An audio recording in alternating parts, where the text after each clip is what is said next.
Hi everyone, and welcome back to Happyish, the podcast where we explore happiness. We take one happiness idea each week and we explore it, we pull it apart. My name's Chris, this is my wife Sally. I thought I'd introduce myself this week. Yeah. I'm Sally. And this week we are looking at our brains don't know what's good for us.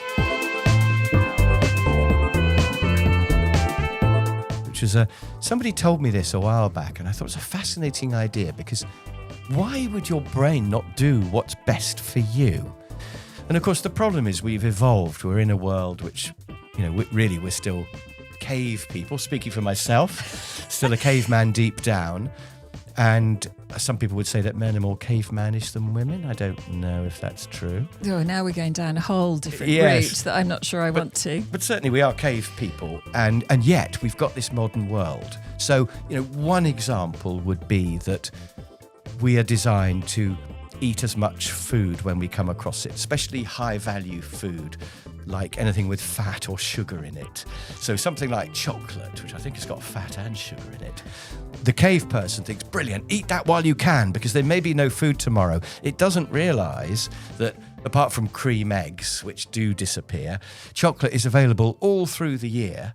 You can buy as much as you like, so you don't need to stuff your face with loads of chocolate. Or ice cream's another one, it's fatty. And so our brain is saying fill up while you can, and that's not good advice. Well, I beg to differ, because actually your brain is trying to look after you. It's going with the familiar. It's going. Yes. It's telling you something that it is right that you need to get high value food. Your caveman brain, but then we eat too wants much that food. So then now we fast forward to now when we've got too much food available. Yeah. So in caveman days, our brains were brilliant. Yeah. But the trouble is, we're still stuck with our caveman brain or cavewoman brain. Yeah. In the modern world, and it's not so good anymore. Of course, we want to talk more about happiness in a minute, so we want to get onto emotions. So things like getting angry, that was probably quite useful when we were cave people. But is it appropriate in the modern world to, for example, lose your temper, or even negative emotions like anger? Are they still useful? Because our brain is feeding them into us all the time, isn't it? Yeah. And they're probably not always the best response. No, we've talked about this before, in that they can be motivating. I think your brain isn't against you. It's just doing what it can. It's trying to control the uncontrollable. So usually you're angry in a situation about something that's out of control, either because of you or because of the world, or, you're angry at politics. Yes, one is angry at politics or angry at the driver in front of you and all those things. So you're saying there's that brilliant thing about try to control what you can control. Don't try to control what you can't control, and to know the difference. Yeah. And our brain doesn't really discriminate. It just looks at, say, world events and thinks, I want to control that. Yeah. And perhaps in caveman days, you could control your environment because there was no TV with news coming in. You just had your mammoth and that was it. But now our brains are running off trying to control things. I know. One wonders how much the cave society, how many worries they had. You kind of think, oh, maybe they didn't have quite so many worries as us because of all the things you just listed. But whether or not you're going to be trampled on by a mammoth or eaten by a saber-toothed tiger is possibly more important than any of the things that we worry about. I think they would have had lots of worries, but I think they were mostly within their control. Yeah. And I think their brains would have been really well evolved, adapted to deal with those things. And now we live in a world where we can eat as much chocolate as we like. We can't do anything about world events. And our poor old brains can't really cope. And I think, it of course, once you realise that, you can then push back against some of your thoughts and use the conscious brain to overcome some of the subconscious things that are not very helpful. I think that's the key to all this. Yes, it's back to my old thing about awareness. So we need to be conscious that our brain is giving us advice that isn't necessarily the best. Because your brain also goes into the future, and it's planning ahead when sometimes you'd be happier just living in the present. Yeah. And I'm terrible for that. I'm always thinking, what's next? What am I doing tomorrow? Rather than just, enjoying the sunshine or the view or the glass of wine or whatever it might be, or conversation with you. Yeah, but you're very good at forgetting what happened yesterday. Well, yeah, that's the other way. Yes, because your brain also strays into the past and goes, I can't believe he said that. And if only I hadn't done that. And if only I had emigrated to Australia, that's what I should have done. And the past is gone. Yeah. And I am good at forgetting the past just because I'm stupid. My memory's so bad. But I'm glad I forget the past. But my problem is more with the future. I think you probably hark back to the past more than you should sometimes. Yeah, possibly. But the idea that we're in control of our thoughts, we're in control of what we think and what we do. Realize that you're in control and that your brain might not be telling you the truth. Is it true? Yes. Is it really true? Yeah. Don't always trust your brain without questioning it. No, don't always trust your brain. Because the other thing is that your brain is following familiar lines. So it does whatever you did last time, or it's trying to control something that it thinks will help you. So once you're in control of it, or once you're conscious of it, yes, you can decide whether or not your brain is telling you the right things. The weird thing in all this is you're using your brain to question your brain. Yes. Oh, now. So what on earth is going on? And there's the ego and the id and things, isn't there? And I think, we've got our animal brain, lizard brain.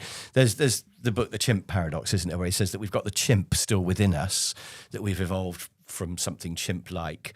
And then we've got our conscious brain, which has got language and everything else, which says, but I shouldn't be being greedy, or I shouldn't be getting angry. And the fact you would believe there's a level above that as well, isn't there? Yeah. That can observe even your conscious brain. Yeah, observe the observer. Yeah, and then you You're can looking at start to go yourself. mad trying to work out. And there's that exercise, which I think is fascinating, where you just stare at yourself in a mirror and you look right into your own eyes in the mirror to look at what's really in there. Who's looking at you? I don't like doing that. But going back to the brain, what other bad things or unconstructive things does it do, apart from eating lots and thinking that getting angry is always the answer? And I think things like competing with people. I think we're wired to compete with the neighbouring cave to steal their food or to get first to the dinosaur that you're going to eat or whatever it is.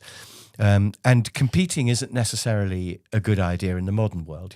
Abundance mentality and working with other people, partnerships is probably better, isn't it, in the modern world? Yeah, I like your idea of the abundance mentality, so that you don't have to grab everything because there's plenty for everybody. And working with your competitors. I mean, most of my best customers have come from partnerships with my so-called competitors. Yeah.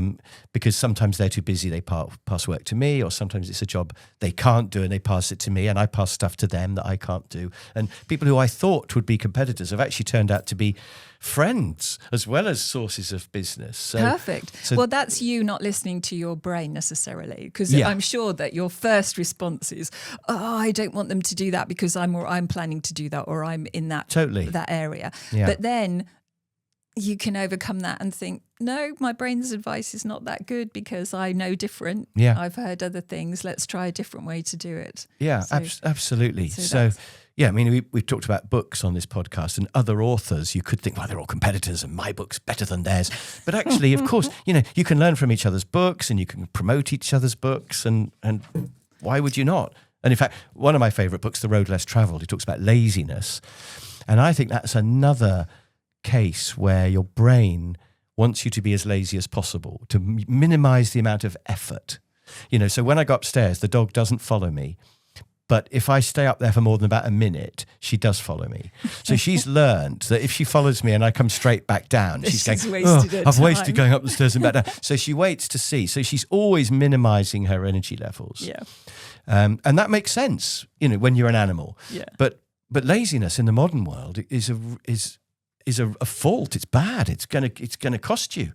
So we're wired to be lazy, but really, we should work hard at things that we're interested in and want to do. Yeah. But then if you are interested in it, it's not work, is it? No, well, that's true as well. But sometimes you have to do things you don't want to do. You can rewire your brain as well. Something that I've been doing recently is I'm always losing my glasses, always everywhere. And then somebody said to me, when you find your glasses, say, I'm really good at finding my glasses. Instead of thinking, I've just wasted 10 minutes, I'm always losing my glasses. You just think, I'm really good at finding my glasses. And so that just changes your whole mindset. And also it's retraining your brain so that immediately, I don't know where my glasses are. My brain's going, oh, well, Sally's really good at finding her glasses. So all will be fine. It's interesting because we're programming the mind of our 5-year-old granddaughter to say, you're really good at that. You're really clever. And she goes, I am, aren't I? And that works. But we don't think that we can still reprogram a brain that's 65 or, in your case, 21, do we?